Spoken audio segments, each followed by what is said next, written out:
most people in the room, if they're doing anything big and going after it, they're facing some kind of adversity, challenge, etc. Right? Like and no one does these jobs because they're easy. Yeah, not easy at all. And you right? might be wondering, like, why am I doing things? It took me writing a 400-page book. I'm sorry, I read a lot of pages.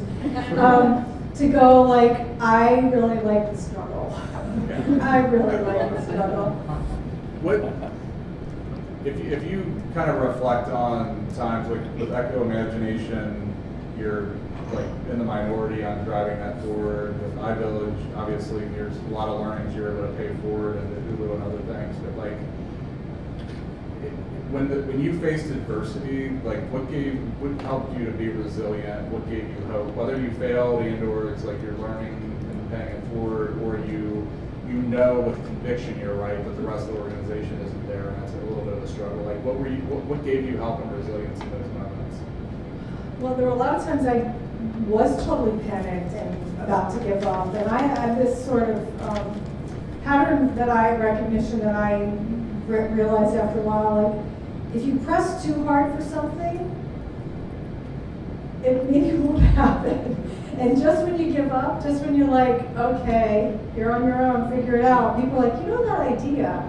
I'm really into that. So sometimes you can push too hard, is one of those messages, and I had to learn that. But it's back to what we're saying, like, just, you see the patterns. It's not like my idea, you just see it. You spend enough time in discovery and talking to people and understanding it. And the other thing is just, and perhaps it's my background, for me it was just the power of story. And the power of, to me, strategy is story, and strategy is a story well told. And it's creating a vision and a story. Do you see where this is going? And I believe that story. So it's easy to tell it because I believed it, but it wasn't enough that I had to see it. Other people had to make that story their own. So if you have enough people who are signing up for this story, you're shaping that future, you're making it.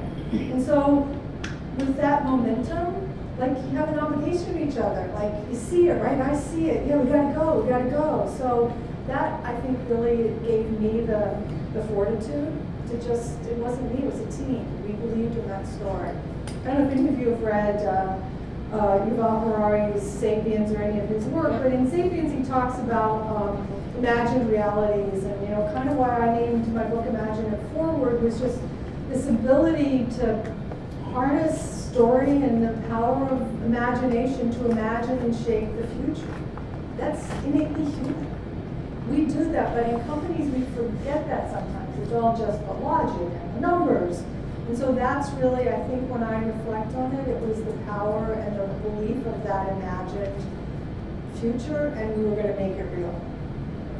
Eco-imagination, I remember we did, in the early days, it was started with Jeff Immelt, who was the CEO and chairman of GE, and he was out. The good thing about GE is we were in so many industries at the time, you've got, in jobs like mine, you had instant pattern recognition. You could see where things were alike.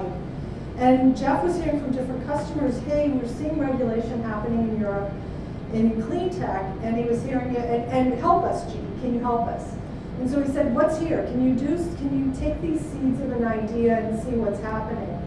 And we had a small pickup team that went deep in discovery, but it wasn't until we started dreaming with a core set of customers, and we actually did a whole dreaming session. It became a way we worked.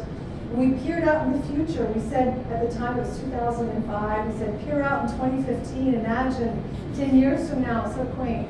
But the fact that we dreamed with our customers, and we kind of gave them virtual currency. We weren't smart enough to give them Bitcoin, but it was, if you had $1 million of GE's investment money for technology, where would you place it? And so we dreamed together. So again, we created that imagined reality. It was solar, it was wind, it was storage, and together we wanted to invest in that. It was really powerful. But it was the dreaming with customers that gave you conviction to stay with it. Because in the book, like, you talk about, like, there wasn't a lot of internal buy-in and support for it early, and you were the one that got heavy for it. There wasn't a lot. I remember Jeff Immelt told the New York Times at one point, but after it was successful, he said, at one point there were two of us who thought it was a good idea. I was always grateful that he was the other one. But I remember one of the toughest sell for me, I was in sales and marketing, and the toughest sell was the salespeople, because they were petrified. We were ahead of most of our customers, and most of you, this is what happens when you innovate, and there's always the alibi. That's another great alibi. our customers will never go for this. Yep. And it's about segmentation, it's about asking the right customers. We had one customer who pulled his energy contract worth $100 million. Jeff Immelt never told me or the development team that happened. Because he knew, and I give him a lot of credit for that. It would have been easy for him to go, this was a dumb idea. It gave the sales team validation. He didn't tell us about it. Keep going, keep going. It was only, honestly, like 5 years later that I learned that we lost that big account. And again, I think it was that kind, he knew we had enough momentum, we had talked to enough other customers, but there's always going to be that tension of, no, you can't do that.